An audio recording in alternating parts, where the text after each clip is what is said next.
today we're going to review watercolor techniques 6 through 10. You can find a list of all of these in the Canvas assignment for this week as well. So you're going to need your crayons, you're going to need your watercolors, you might want your watercolor pencils nearby. You're going to obviously need water and a brush and definitely some paper to protect your table. Oh, and most importantly, some salt. Okay, you just could get some regular table salt from the kitchen. Doesn't have to be fancy. So make sure you grab that. So pause the video and go get all of your supplies first. Okay. All right. So we already did 1, 2, 3, 4, and 5. I added a little more to my variegated wash just because I just can't help myself and I like to have fun with it. So we're going to do sprinkle salt next. Okay. So sprinkle salt you can do as a wet on dry technique or a wet on wet technique. Okay. You decide how you want to do it. You definitely want a lot of water on your paper to create the technique. So what I'm going to do is I'm going to grab my template because I just want to have a little fun with my heart template that I made. And I'm going to trace it with a watercolor pencil. I'm going to stick with red.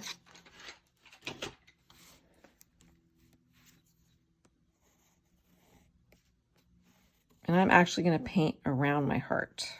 Let's do something a little different today.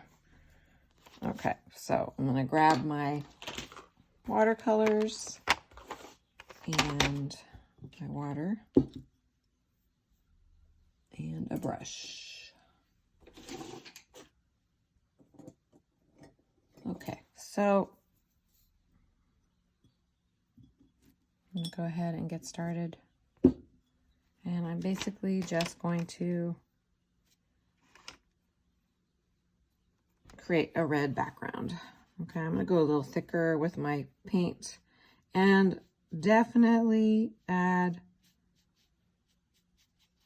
quite a bit of water. So I really want, I want to be able to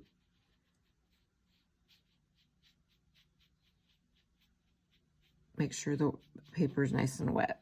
Okay, because otherwise the salt or sprinkled salt technique doesn't work very well. So I'm just going to kind of outline the heart and leave it white. You don't have to do this. I'm just having some fun. If you want, you can just paint your this whole section red and leave it like that. Okay.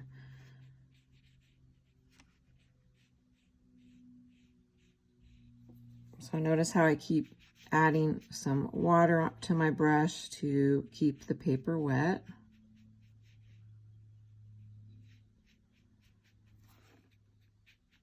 And also by adding a lot of water, I keep myself from showing those brush strokes. I don't like seeing the brush strokes when I paint with watercolor, unless that's my intention, which it is not right now.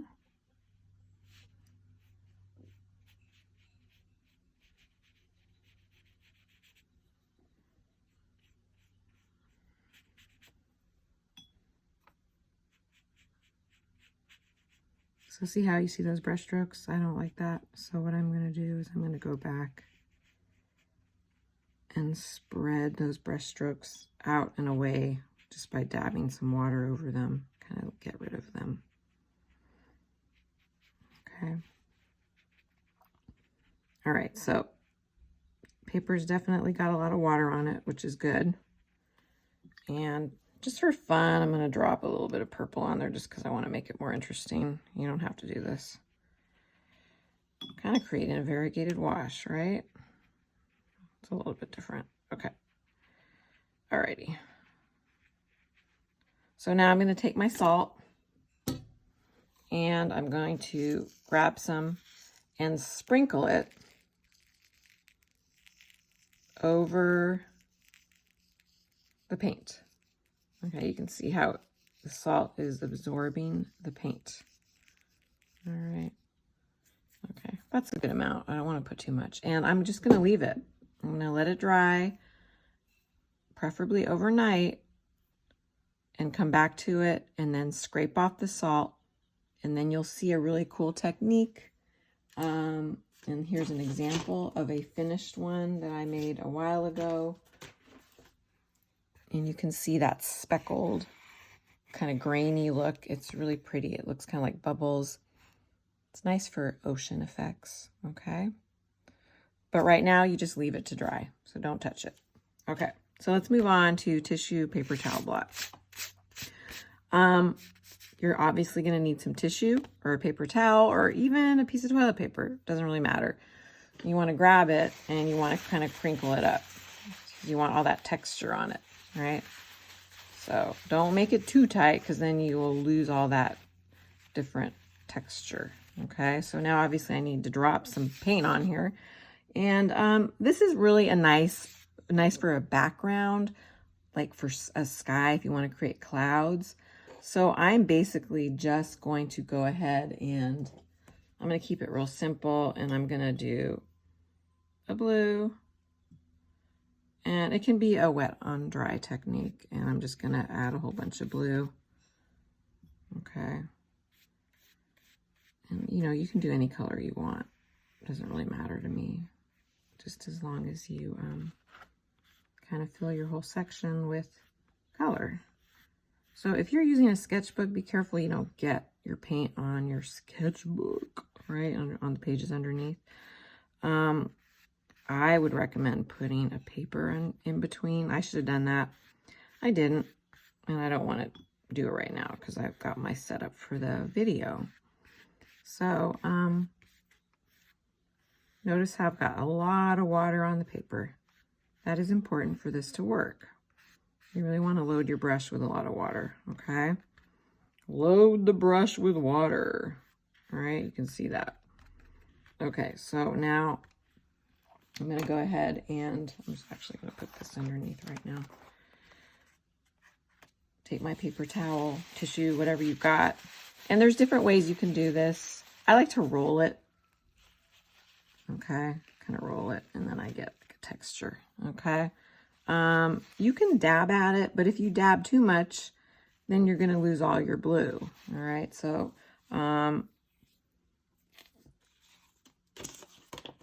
that's kind of what I did here. I dabbed away too much, and you know, you kind of lose it. You don't really see, the disappearance of the color. So it kind of depends on what you're going for. If you want to do little puffy clouds, you could literally roll it up and just kind of dab at it a little and create like a little puffy cloud area. Okay, so this is fun. You can just kind of play around with it and see what you like. Okay, I do like having a smaller piece of paper because I have more control, but it's kind of an experiment, and that definitely has a cloud-like effect. So I'm actually going to leave that. I like that. All right, but remember, the fun part is to experiment. Okay. All right, so let's move on to overlapping colors. Now, overlapping colors can be a little challenging, especially if you don't like waiting. You have to be patient with this technique. You have to let your colors dry in between. So I did this red, violet, heart earlier, and notice it's completely dry, right? Okay. And now I can go and overlap another heart. And I'm going to do that in orange. This is what happens if you don't wait for your colors to dry. They will bleed together, okay? Or just kind of disappear. You can't even tell, really. There's no definition anymore here. So either you're going to lose definition of your shape, or things will bleed together. And, you know, maybe you're going to go for that effect and you like it. But for overlapping colors, you should have each section dry first before you overlap another color. All right, you don't want to see that effect, okay, as pretty as it might look. All right, so it's dry. I outlined my heart with my template already, just so I didn't waste any time. And I'm going to grab my brush, and I'm going to do orange. I traced the heart with a watercolor pencil. I like doing that. It just makes my life easier. And now I'm dipping my brush into the orange, and it's just a wet on dry technique, right? And I'm gonna go ahead, and that's a little dark, so I'm gonna get rid of some of my paint on my brush. And I'm just gonna overlap. So now you could still see the red violet heart shimmer through. Oh, I like that. That looks good. Okay.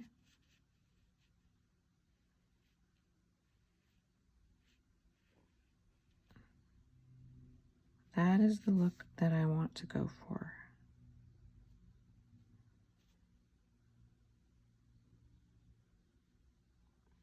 Okay, so remember, this is a wet on dry technique. There's no way this would work with a wet on wet technique, right? You'd lose all of your definition.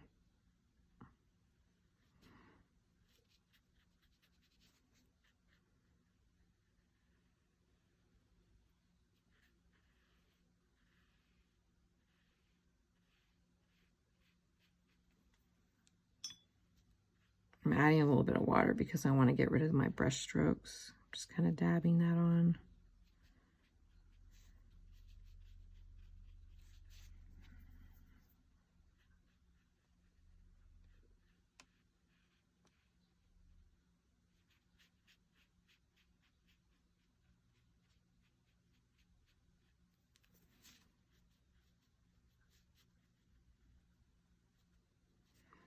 Okay, so I'm going to wait until this dries to do my next overlapping heart. All right, so that's going to take a while. All right, let's move on to wax resist. So wax resist is basically using a crayon, which is made out of wax, right? So you got your crayons, and I'm going to grab my template. I'm going to draw out a heart. Now, if you want to draw something else, you can. But what's really cool about wax resist is because the crayons are made out of wax, when you drop the water and the watercolor on the wax resists the watercolor, okay? So I'm going to go ahead and I'm just going to trace it with the crayon, my heart. And I'm going to have a little fun here. I'm going to just kind of make a jagged heart. And I am purposefully not going to color it in all the way because I want to show you how cool this looks when you leave some white showing. All right. I'm going to go a little darker. A little darker at the edge here. Okay. Alrighty. So, and then I'm going to take my brush and I'm going to clean it.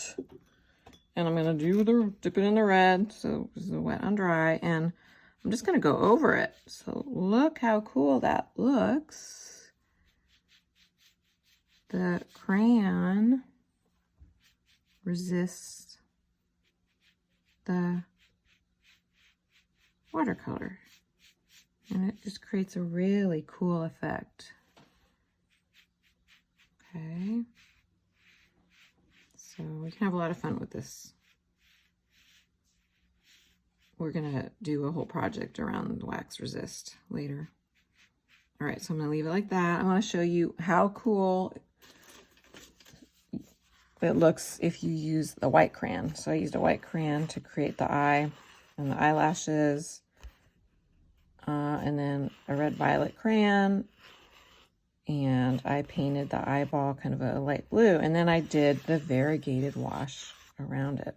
So this is another example of wax resist with crayon, and here is another one. I created a butterfly in metallic black crayon, and then I painted the colors in it, kind of rainbow colors.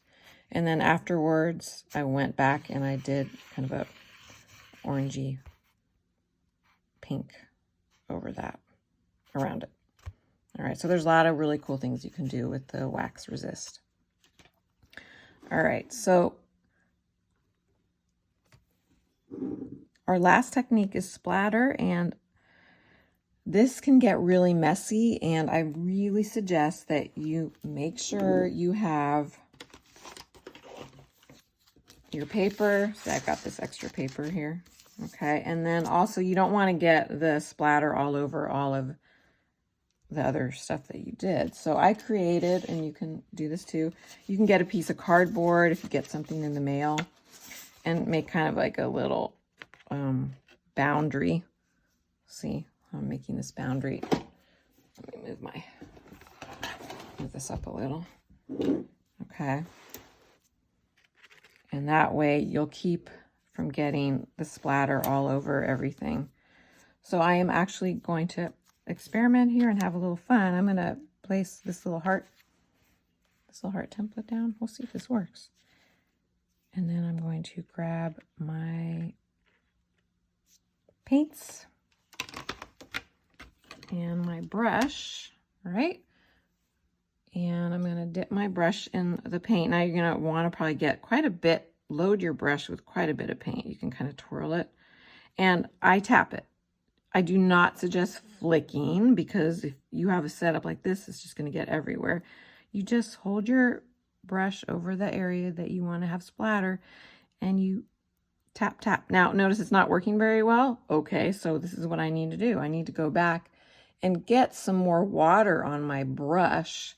Okay, you can see how it's almost dripping, and now I'm going to do it and see now it's working. Okay, and I'm just going to splatter, splatter, splatter. Okay, so you can do several colors if you want. I'm going to continue with the red violet. So look how I'm loading it with a lot of paint.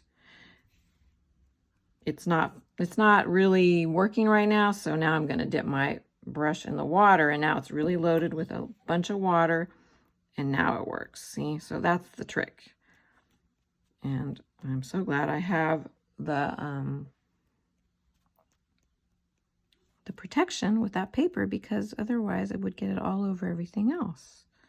Okay, so I'm gonna do some purple or violet. Okay, so I'm loading my brush with a lot of violet, and I already know I probably need to get some more water on there. And now I'm gonna add more. Okay.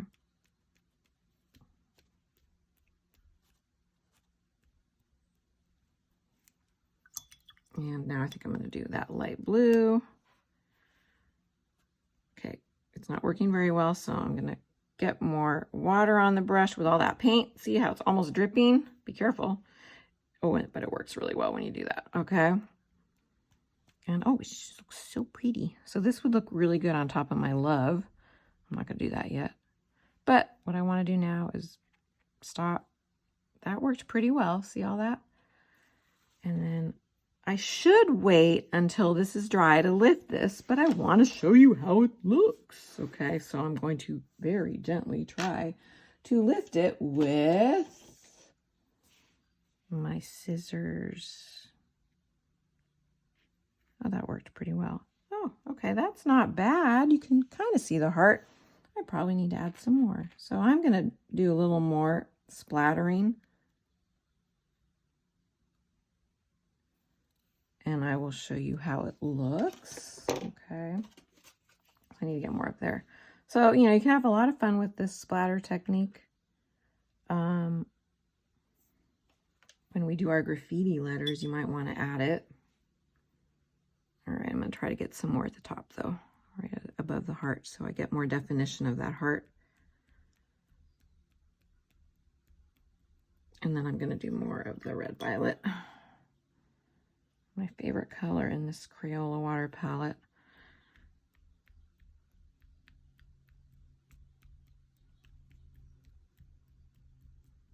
Okay, let's see if I got a little more definition of that heart.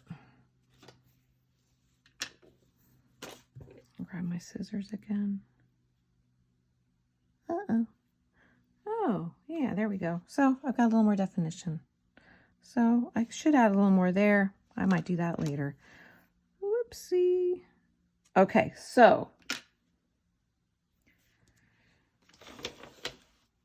remember, let's see. Oh, we can go back now. Yay. And we can add another heart. Okay, so I'm going to go ahead and grab my template. All right. And I'm kind of overlapping. I went a little higher. I'm going to go a little lower this time. And I'm going to do yellow now. So I'm going to grab my yellow. I'm going to grab my watercolor pencils and get yellow and outline it so I know where I'm going to paint.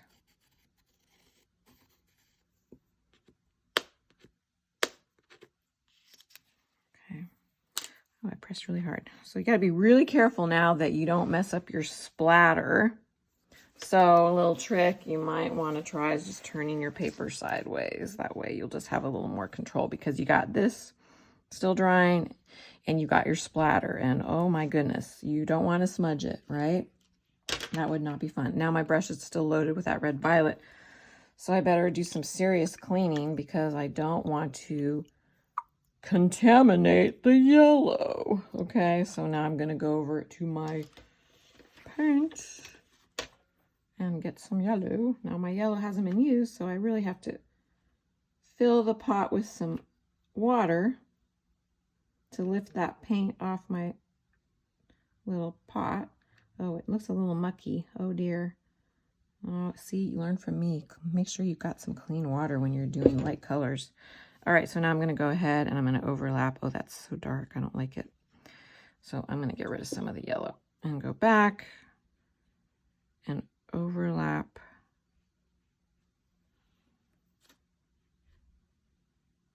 Now, I'm making the video, so I want to get through this to show this to you, but you might want to actually just walk away from this and wait until these dry to do another layer.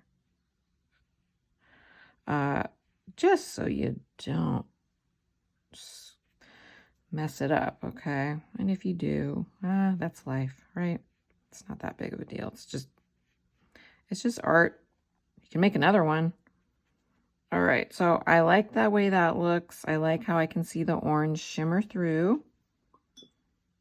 Add a little bit of water here.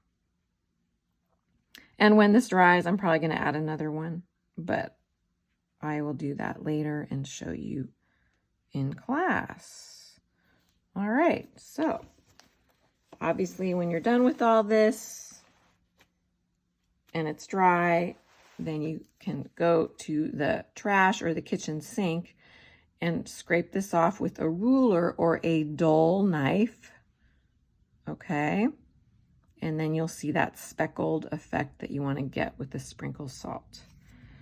So I can't wait to see your finished watercolor techniques.